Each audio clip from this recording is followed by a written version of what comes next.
overlapping scenarios. As we said, overlapping scenarios contains shared parts. These parts will result of a behavior model with redundant states and adjacent. We will introduce a way to eliminate such redundancy. Our solution consists of two parts: the detection and decomposition of scenarios, then the synthesis of the scenarios. Detection and decomposition, we propose a new algorithm for doing that. Synthesizes. After that, we will use the current used algorithms. Detection for the overlapping scenarios will employ pattern matching to find similar paths in scenarios. Then decomposition will decompose each scenarios that has overlapping to two or more paths depending on the position of the overlapping. Why did we use the pattern matching? Uh, there's two way that can be used: pattern matching and sequence comparison. We used pattern matching. Why use pattern matching to detect the overlapping scenarios? Because they have the same input, which is ordered sequence of items for the pattern matching and ordered sequence of events for the scenarios. The output is match or no match, and for overlapping scenarios, the shared part or there is no overlapping between them.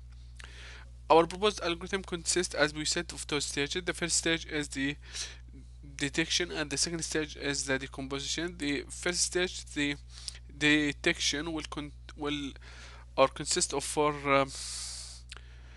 steps. The first step, we will create a score matrix T, then we backtrack the entries in the score matrix to find the overlapping part. Then we will select one part of the overlaps.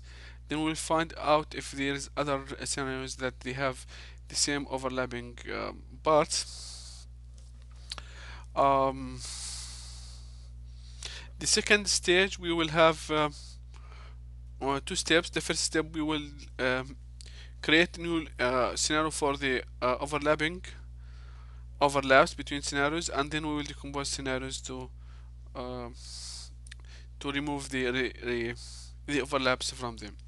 Let's start by the first stage and talk about the detecting overlapping scenarios. I will said we have four steps. The first step is creating the score matrix. For two scenarios, S and U, we will create a matrix that has and let m be we create a matrix that has n m dimensions, where n is the number of events in the scenario S, and m the number of events in scenario U. Then we will calculate the entries of this table. This this formula calculate the values of each element in the score matrix T. We will explain this if we have this examples, if you have these scenarios and this one. Okay, if you have three scenarios, to find the overlapping or to create the score matrix for scenario S1 and SC1 and SC2, we will create the score matrix. The score matrix in the first row, it contains the events or actions of the first scenario, and the first column contains the scenarios or actions for the other.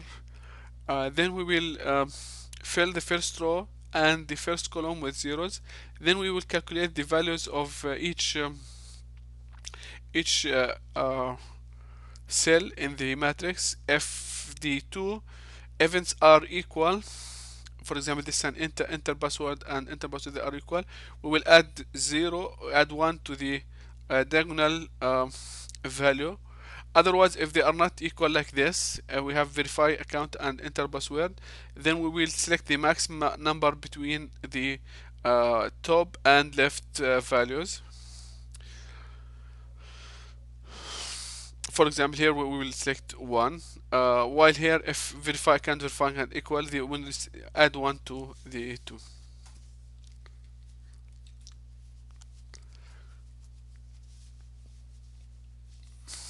Backtracking entries in the score matrix T to find the overlapping, we will start by we'll start from the end of the table, and then we will go